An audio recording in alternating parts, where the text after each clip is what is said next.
Halo semuanya, perkenalkan nama saya Nathan Javil Hartono, dan pada kesempatan ini saya akan menjelaskan paper yang kelompok saya atau kami telah pilih, yaitu mengenai tentang Secure Software Development.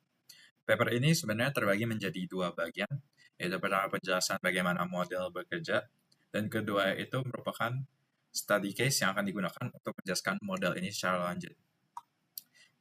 Dan kita akan langsung terjun saja ke penjelasan model ini. Pada SSDI atau yang tadi yang telah saya sebutkan Secure Software Development ini terbagi menjadi 4 fase.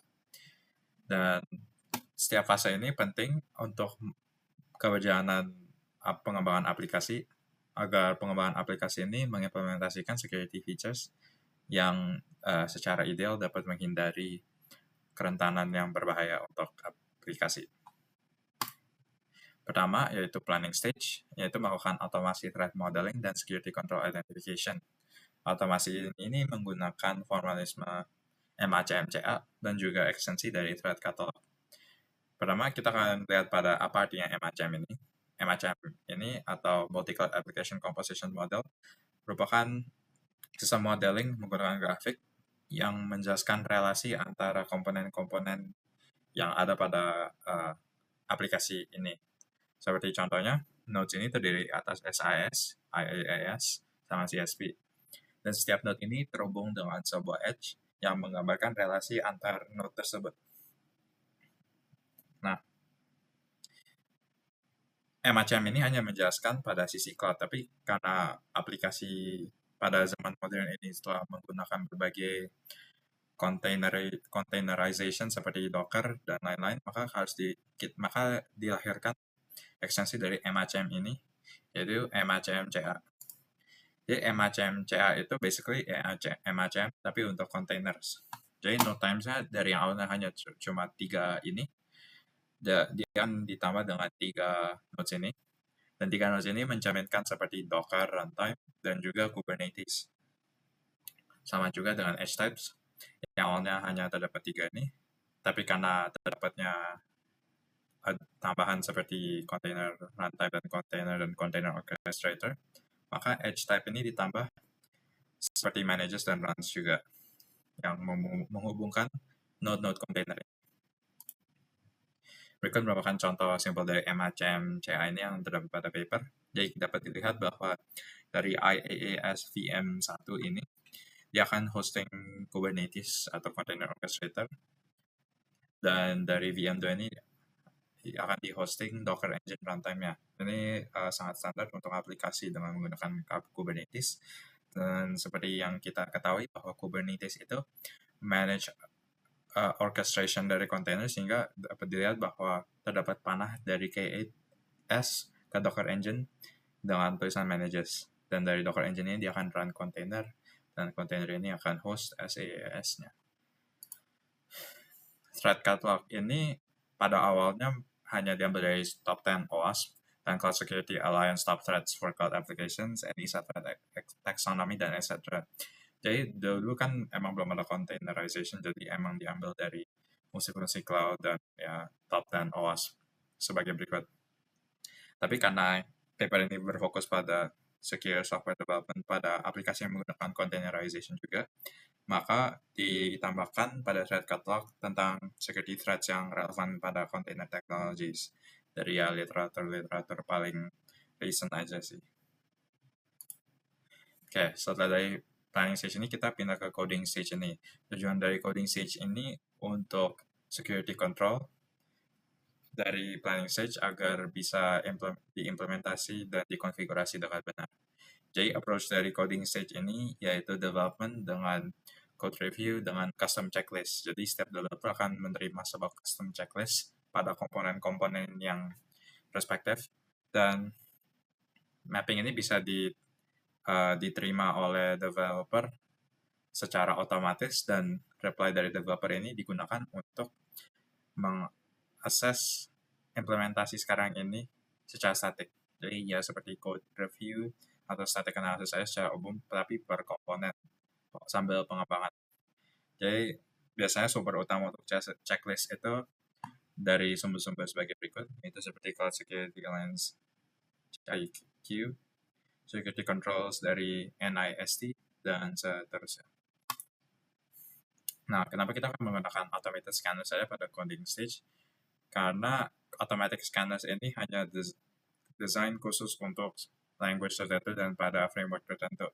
Mungkin dia tidak bisa address issue out of scope, atau tidak bisa address issue seperti design flaw yang ada pada pengembangan aplikasi ini, di mana humans are likely to identify this design flaw, sedangkan automatic scanners tidak mungkin dapat identify design flaw ini. Next, kita ada pada building stage. Dan pada building stage ini, committed code itu langsung dijalankan a series of build and tests, seperti end-to-end, unit test, dan integration test. Static analysis dilakukan lagi, tapi secara keseluruhan pada aplikasi. Jadi kan sebelumnya pada coding stage, dia analisis static pada setiap komponen pada aplikasi, tapi pada building stage ini dilakukan static analysis pada aplikasi secara umum. Habis seperti building state, habis seperti di-build dan dilakukan unit test dan seterusnya. Assessment juga dilakukan dengan automated reasoning techniques berdasarkan dari model aplikasi sebelumnya dan juga characterization dari security controls yang telah didefinisikan pada planning phase. Dan pada phase terakhir ini terdapat testing stage atau secara singkat DUSTY dan juga penetration testing, tapi masa pada DUSTY itu kurang komprehensif dan pen testing itu dianggap mahal oleh paper, sehingga solusinya itu menggunakan sistem. Kita sebelumnya telah menyimpan kayak konteks-konteks atau pengetahuan dari model aplikasi pada planning phase, dan sistem akan generate seperti kayak security test plan pada komponen-komponen tertentu atau pada aplikasi secara menyeluruh. Itu saja, sekian dari saya. Mungkin bagian selanjutnya akan dilanjutkan oleh teman saya dan akan menjelaskan tentang study case yang terdapat pada paper. Baik, selamat pagi, siang, malam Bapak Ibu sekalian. Saya Lutfi Hakim Yusra dan saya akan melanjutkan pemaparan yang telah dilakukan oleh teman saya mengenai kerangka kerja metodologi Secure Software Development Lifecycle. Saya akan menjelaskan studi kasus untuk validasi bahwa Secure Software Development Lifecycle yang telah diajukan oleh paper ini dapat dilakukan secara praktis. Kita langsung saja ke planning stage. Kita seperti dijelaskan sebelumnya, planning stage itu dimulai dengan memodelkan aplikasi terhadap arsitektur. Dapat dilihat bahwa aplikasi ini secara arsitektur dibagi menjadi dua cluster.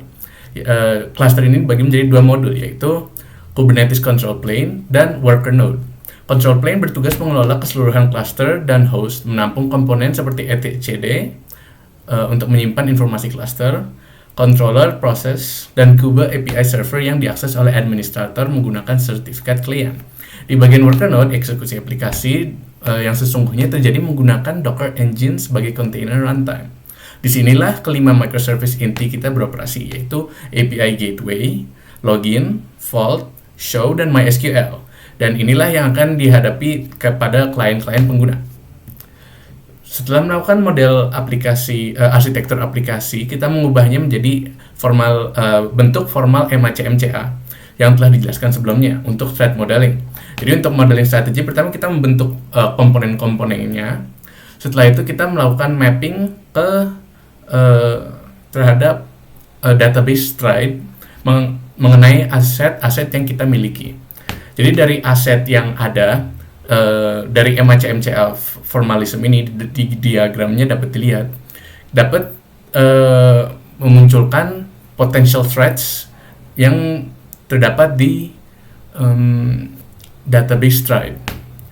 Jadi berdasarkan model arsitektur tersebut, kita menemukan 194 ancaman potensial dan 41 ancaman yang relevan. Berikutnya kita ke mitigasi, yaitu security control.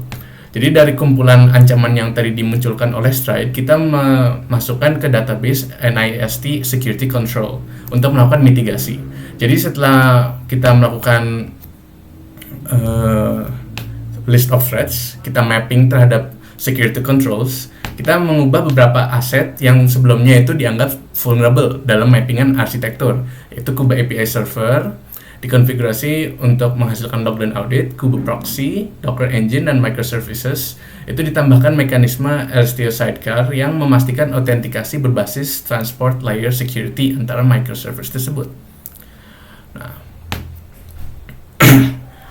jadi setelah melakukan planning, kita masuk ke coding dan building stage. Saya akan menyentuh bagian ini secara singkat karena pada paper emang tidak ditekankan. Sebelumnya ini sudah dijelaskan sebelumnya oleh teman saya. Jadi saya tidak akan mengulangi karena step by stepnya cukup sama. Jadi pada tahap coding, developer melakukan penulisan kode dengan menggunakan checklist-based code review. Dan pada tahap building, menggunakan static security assessment untuk mendeteksi kerentanan awal pada kode sumber. Ya, sekarang kita masuk ke testing stage. Untuk testing stage, kita melakukan security testing dengan cara pengetesan dari list of threads tadi. Kita masukkan ke Capek meta patterns untuk menunjukkan pola-pola yang dapat muncul. Dari pola-pola yang muncul antar komponen, kita memasangkan ke attack techniques. Jadi kita akan mendapatkan teknik-teknik penyerangan yang setiap teknik-teknik tersebut akan dipasangkan dengan sebuah tes yang atomik. Selain itu, pada atomic test itu kita juga dapat menambahkan testing-testing yang sebelumnya tidak terdeteksi atau tidak dimodelkan oleh attack technique, framework attack techniques. Setiap dalam aplikasi ditemukan 53 pola serangan, dan setiap pola serangan itu dilewati dengan agen Caldera dan atomic red team untuk penyerangan penetration yang otomatis. Setelah security testing, kita menemukan dua vulnerability utama, yaitu log injection, tampering, forging, dan gaining full access to the system with Docker.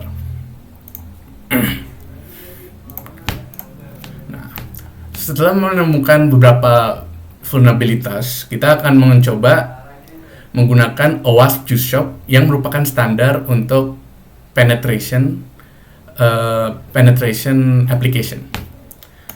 Jadi dengan menggunakan framework yang sebelumnya, yaitu SSDE, kita menemukan 44 ancaman spesifik yang teridentifikasi secara otomatis, 20 teknik attack, dan juga 127 unit pengujian. Nah, ini berhasil memetakan pengujian tanpa perlu menyusun skrip pengujian secara manual.